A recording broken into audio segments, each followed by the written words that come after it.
যে আমাদের এসআইআর যে প্রতিক্রিয়া চলছে, যে প্রক্রিয়া চলছে, মানে প্রথমত একদম ধরো আমার একটা বুথে হচ্ছে কি 474 জনের নাম বাদ এসছে। তার মধ্যে ভিডিও সরকারি নেই ওরা। তারপর কি হলো?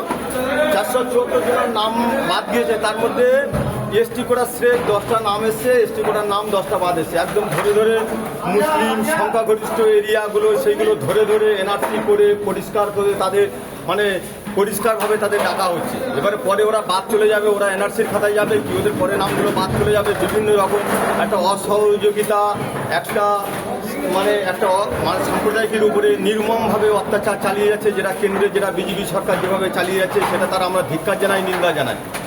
বিভিন্ন রকম মানুষ এখানে এসছে, বিডিও অফিসে এসছে, ওরা চাচ্ছে ওদের প্রতিক্রিয়া, ওদের নামগুলো থাক, ওরা আগামী দিনে এই রাজ্যে থাক, এই ভারতবর্ষে তারা বসবাস করছে, তারা এই ভারতবর্ষে বসবাস করছে, তারা এই জায়গাটা, তারা এখানকার নাগরিক। কারণবশত বিগত দিনে তারা জন্মসূত্রে সেইভাবে এই ভাঙচুর কারা করলো? ভাঙচুর করেছে তারা জনসাধারণ। তাদের কাছে যারা কাগজপত্র জমা দিচ্ছে তারা পরিষ্কার বলছে যে আমরা যে কাগজটা জমা দিচ্ছি তার জন্য আমাদের একটা রিসিপ্ট কপি দাও। সেটা তার কোনো সদুত্তর দিচ্ছে না। আমি যে রিসিপ্ট কপিটা দিচ্ছি কালকের আমার এই রিসিপ্ট কপিটা এখানে থাকবে কি, আমি বলে দেবে যে তুমি হিয়ারিংয়ে আসুনি, তার কাছে আমাদের কি প্রমাণ থাকবে, কি তথ্য থাকবে। তার কারণে সেইভাবে জনসাধারণ যখন অফিসারদের বলেছিল যে আমাদের একটা রিসিপ্ট কপি দাও, আমরা এই রিসিপ্ট কপিটা নিয়ে আগামী দিনে যদি তোমরা নামটা কেটে বাদ দাও কি আমার কাগজটা হারিয়ে যায়, আমি পরিষ্কার বলতে পারবো যে আমি এই হিয়ারিংয়ে এসেছিলাম, আমি এই জায়গায় এসেছিলাম, আমার তার এই রিসিপ্ট কপি দিয়েছে। সেই রিসিপ্ট কপি না দেওয়ার কারণে ভাঙচুর, রিসিপ্ট কপি না দেওয়ার কারণে ভাঙচুর। আর তাছাড়া অফিসাররা আসার কথা হচ্ছে যে 10টার সময়, সেই জায়গায় হচ্ছে তারা 11টার সময় অফিসার আসছে। বিভিন্ন রকম সে কারণে সহযোগিতা গাফিলতির জন্য পাবলিক খেপেও এই ভাঙচুরটা হয়েছে। গন্ডগোল বলতে এখানে যেটা হয়েছে, আমরা সঙ্গে সঙ্গে আমার ব্লকের সমস্ত নেতৃত্ব, আমি এবং প্রশাসনের আধিকারিককে নিয়ে আমরা এখানে এসে যেটা সরজমিনে দেখতে পেলাম, কিছু অশুভ শক্তি মানুষকে ভুল বোঝানোর জন্য এই এসআইআর এর হিয়ারিং এর মধ্যে ঢুকে বিশৃঙ্খলা তৈরি করেছে এবং সাধারণ মানুষ, মায়েদের, বোনেদেরকে তাদের এই হিয়ারিং কাজে ব্যাহত করেছে। আমরা আসার পরে আমরা নতুন করে আবার হচ্ছে গিয়ে হিয়ারিং রামচন্দ্রখালী গ্রাম পঞ্চায়েতের 25, 26 এবং 24, 27 বাসন্তী গ্রাম পঞ্চায়েত এবং রামকঞ্চলি গ্রাম পঞ্চায়েতের আমরা হিয়ারিং নতুন করে শুরু করেছি।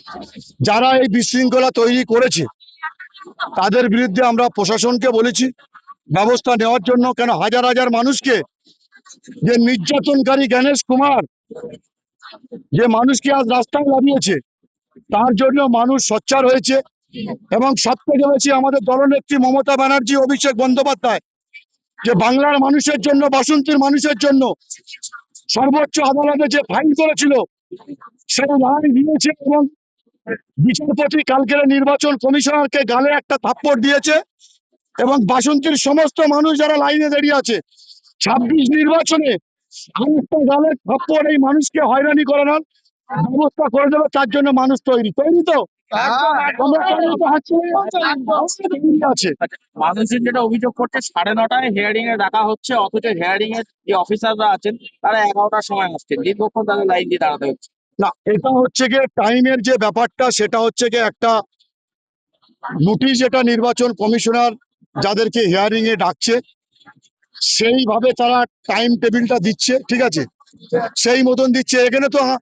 এখানে বিডিও, এসডিও, যারা বিএলও আছে তাদের তো কিছু করণীয় নেই, সবকিছু করছে নির্বাচন কমিশনার অমিত শাহ মোদী। মানুষের চোখে জল আনাচ্ছে এই অমিত শাহ নির্বাচন কমিশনার।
জন্য কি হয়েছে এখানে?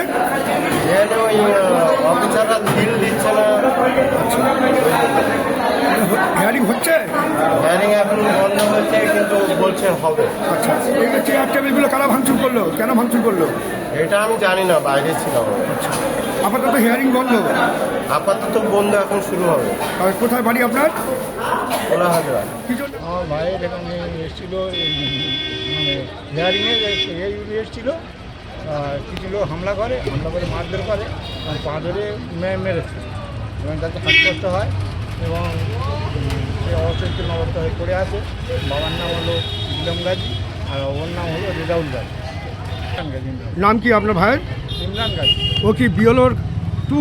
বিয়ালের জন্য ওই হিয়ারিংয়ে এসেছিল, হিয়ারিংয়ে কাজ করতে এসেছিল? কাজ করতে এসেছিল। হিয়ারিংয়ের কাজ করতে এসেছিল না? হিয়ারিং না, হিয়ারিং দেখেছে তাই এসেছিল। আচ্ছা, তো কোথা থেকে এসছে? কোথা থেকে এসছে? কলাহাটা থেকে। আচ্ছা, কি জন্য কিসের সমস্যা ছিল যে হিয়ারিংয়ে ডাকলো? নামের কি ভুলভাল হয়েছে তাই হিয়ারিং।